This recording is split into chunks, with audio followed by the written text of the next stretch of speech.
People don't control their foreign policy. I've said it to death now. This gentleman's had me said to death. If we ran it, if the British people actually ran their government, we had a real democracy, I don't think they would allow this. Content over everything!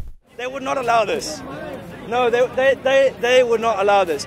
British people are some of the nicest people I know, I've met. I've lived in this country for 18 years. I have a bit of an outside perspective because my parents are South African and I came here when I was 5 years old, so I'm not completely English, but I more or less am. They are some of the nicest people, the most polite, peaceful people.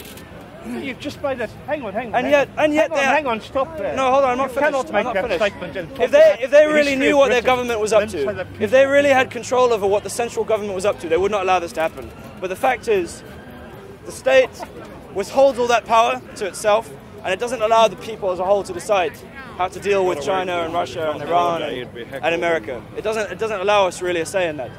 Remember, the role of the British people, 80% of the British people, is just to get on with their lives and not take part in public policy. Just stay out of it, basically. Then there's about 20%. There's about 20% who are quite educated, and they need to be involved because they need the government needs to draw on their technical skills. These are people who run the universities. They're the ones who are teachers, the professionals, and they require very careful propaganda. The Guardian and the Sunday Times is a very special kind of propaganda. They need that kind of propaganda to keep them in line, to make sure they work in the interests of the state. But I believe we can have democracy. I'm not going to tell you all how to get democracy because you're all grown men and women, and it's up to you how you decide. That's the essence of democracy. It's up to you to decide what you think would be a better way to live. Are you happy with this terrible record of foreign policy? Are you happy with Britain's very low moral standing in the world? Let him explain. Or would you like to have Britain to have a high moral standing? Would you like to have even more material well-being for the British people? Remember that in spite of all of this terrible, I use the word terrible a lot, maybe I'm overusing it, but I think it's a good word to use. In spite of all this bad strategy for dealing with these countries, do you know that British poverty has actually gone up in the last 20 years? The United Nations recently investigated Britain and they found out that poverty had actually increased in the last 20 years. So we have a British Empire today, but it's not even really benefiting the British people. It isn't even just like it was in the 19th century. All those young British men who were press ganged into the British Navy and forced to go to the colonies in India and repress the people of India, they weren't really benefiting. They were forced into it themselves. And I've seen this type of person now, for 40 years. British influence. I'll just sum it up in a nutshell again. You can't see it. Britain right now has a terrible strategy for dealing with foreign countries. Remember the Iraq It War? will continue to have a terrible strategy as long as the British people themselves have no say in that strategy. When the British people have a say in that strategy, when they have control over foreign policy, then we will have a better foreign policy because the British people are peaceful people and they care about the moral and material well-being of the world. Thank you very much for listening. I finished speaking now, and First, I'm gonna offer the floor to anybody else who'd like to speak. I think there was a gentleman before. Nationalist guy, no, he's not here. All right. Agreement. I'm going to take your questions in order. 1, 2, and please, I don't want to hear any statements. If you want to make a statement, you can get up on my ladder and you can say it to the crowd. But I'm not hearing any statements from Mr. Audience, okay? You can get up and say it. So ask a question, please. How are you, Carlos? All right, boys. Nice to see you again. So, wait till Tuesday now, We're absolutely. Okay, the gentleman asked me, what do you think about the idea that war is good for the economy? Well, let's be honest, okay? Those jobs up north, building parts for armaments that get sent to Nigeria or Indonesia to use against their people, you know, that I think most of those guys working in those factories, most of those technicians, they often don't really know, I think, what's going to happen with those jobs. Those jobs could very easily... Maybe I'm being naive, but that's how I see it. Maybe those jobs can be transformed into jobs that would actually benefit civilians. You mustn't say that. Building things like the infrastructure that Britain needs. You mustn't say that. Britain needs more train lines in London, for example. We need more train lines. We need more. I know more than that. There are many infrastructural projects we could embark on. Using those arms manufacturers, using the technology of those arms manufacturers, we could turn them into civilian uses. The economy would be the same, and we would actually benefit. Like, for example, I live in Kensington, Chelsea, supposedly the richest municipality maybe in the entire country. Subsidised by the arms. And yet, do you know that if you walk through Chelsea, there's actually no tube stop for the entire southern part of the borough. In the northern part of the borough, there are plenty of tube stops.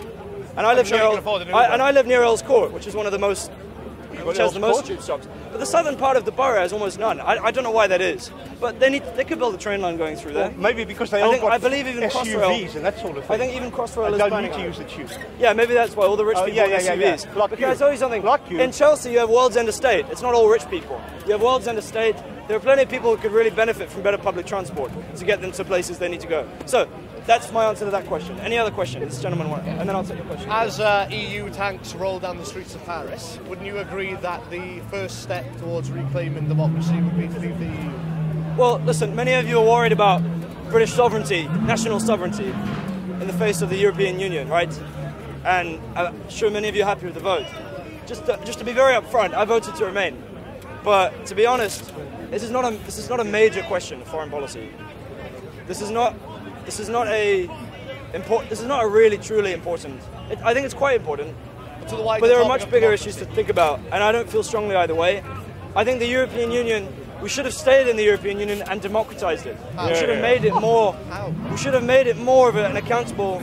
Well, for example, Yanis Varoufakis, the Greek economist, he has a movement called DM20. I think it's called DM22, and he's right now leading an effort, a grassroots effort to try and transform the European Union into a really democratic institution. Remember, he's coming from the country probably most tormented by EU policies. The Greeks for years, have been absolutely repressed by policies, and remember, Britain stood by and did really nothing over it. You also said Britain. Any other questions? Does that answer your question, by the way? Well, I'm taking them in order, because this guy put his hand up first, sorry. What is the solution to all the wars and problems of this world?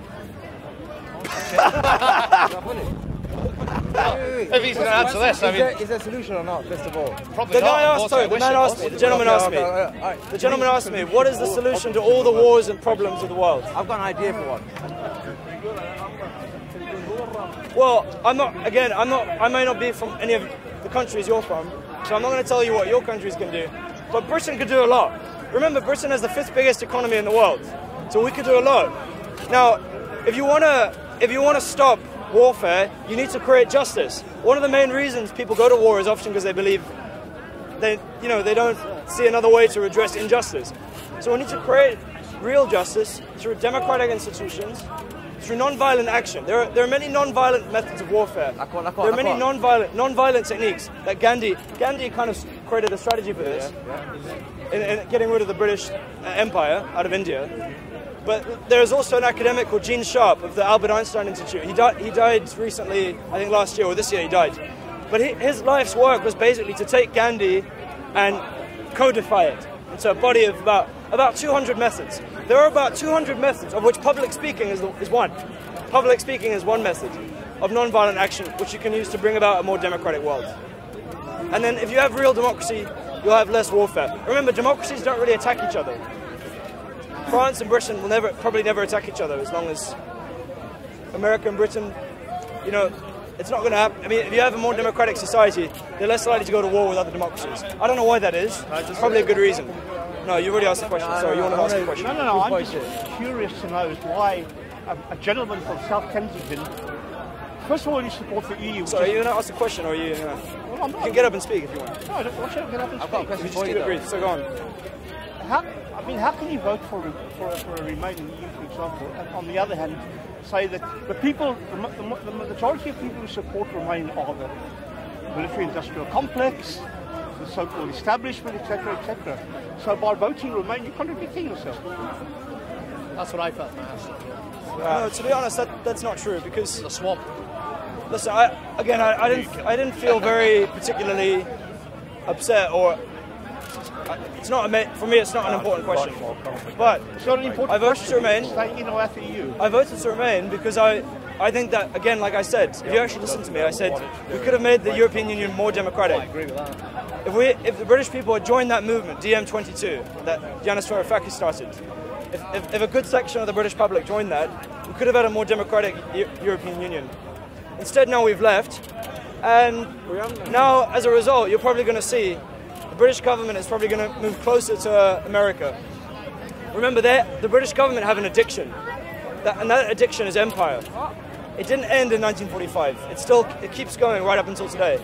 They're so addicted to that, they're willing to get behind the biggest bully probably in history, right? The United States. They're willing to get behind that as much as they can. Now that we're out of the EU, we're probably going to move even closer towards supporting American foreign policy, and that's a real shame. That's going to make for a more dangerous world with a heightened security risk. So, in other words, what's happening in the EU, the extreme right-wing parties are going to come to power as a result of the EU. I can't hear you, mate. You have to speak up. That's not dangerous. No, the reason why right-wing parties came to power, actually, you know what? I'm going to take another question. Are there any other questions before I? Good talk. Thank you for listening. I'm going to take a break now because my throat is quite sore. So thank you very much for listening, everybody. I really appreciate it. Is there anyone who would like to get up and speak? No one? Braver than all of us. No, I don't want to. All right. Yeah, I need to take a break. My voice is getting... Some water if you did. Content over everything from your government. Man, say it straight. Man, don't listen to BBC. Man, don't listen to ITV. Listen. It does matter, of course it does. Because I don't support the aims of certain groups that might do that. So if someone's murdered, your response is impacted on who did it. Yeah. Of course, because of course it is. Of course. I suggest that you have that position because you support a cause that is quite a murderous cause. Well, how can you say that as a Brit? You support the British structures, the British. We're focusing on you, not me.